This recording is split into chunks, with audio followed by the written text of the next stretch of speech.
So now we shall look at the last of the lines to be built. This ran from the Newtown depot across the borough boundary to Caister. It was mainly a long straight across open countryside with a few passing loops, and ended up in Caister at the junction with Tan Lane. So we start back at the depot at Newtown. That's the way we have been going towards Yarmouth down Northgate Street, and this is the way we shall now be going in this route down Caister Road towards Caister in that direction. And here we carry on down Caister Road now, very busy road, 4 lanes of traffic, quite straight and flat. On this side of the road there used to be a large Smith's Crisp factory. The traffic lights mark the junction with Jellicoe Road, and we're moving on towards Caister all the time. Over the junction on the left there is Bure Park, which goes right down to the River Bure.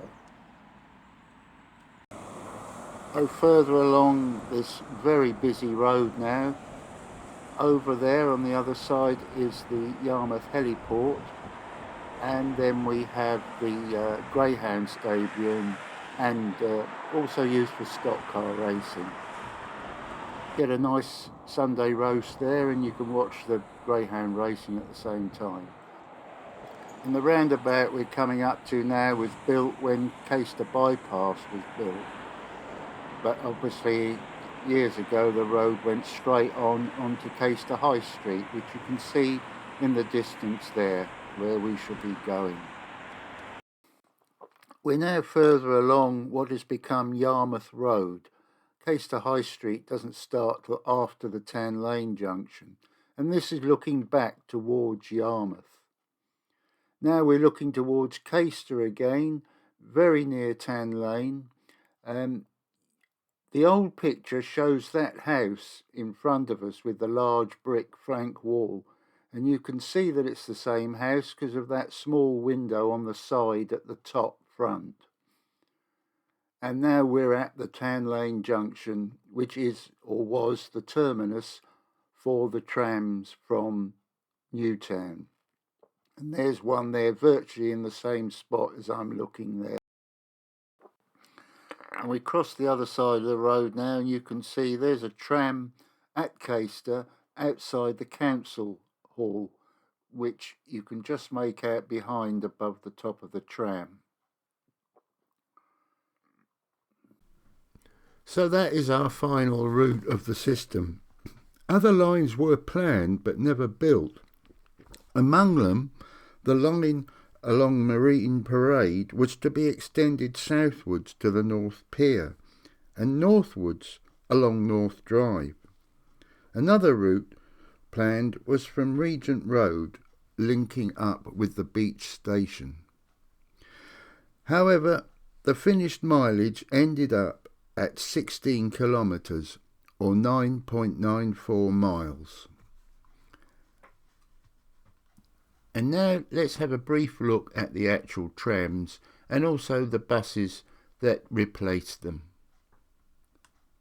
Although there were several types of trams used on the system, the basic is shown here. They were electric, collecting the power supply via a trolley arm from an overhead wire. There was a driving position at either end, as there was no means of turning them at the end of their journey. 4 wheels, seating inside was such that you could actually reverse the back of the seat, so that when you got to the end of the journey it went the other way. The seat back was moved over and you could then face the way the tram was going if you wanted to. A staircase at either end gave access to an upper deck, which had no roof, so you had to brave the elements. The livery was maroon and cream and lined with gold.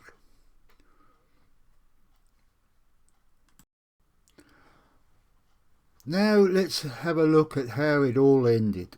After the First World War, the system was very run down, and in 1920 3 second-hand London double-decker buses were purchased. In 1923 the St Peter's Road tracks were lifted and the Fish Wharf service was converted to buses in 1924. The Vauxhall Station service stopped in 1929 and the Galston services closed in 1930. The last year of all the Yarmouth services was 1933. So ended the maroon and cream livery era, and in came the blue bus era. And so ends this look at the tramways of Great Yarmouth. If you want to know anything about the railways of Great Yarmouth, have a look at my channel where I've looked at them in detail. So from Nutmeg 50%, thanks for watching.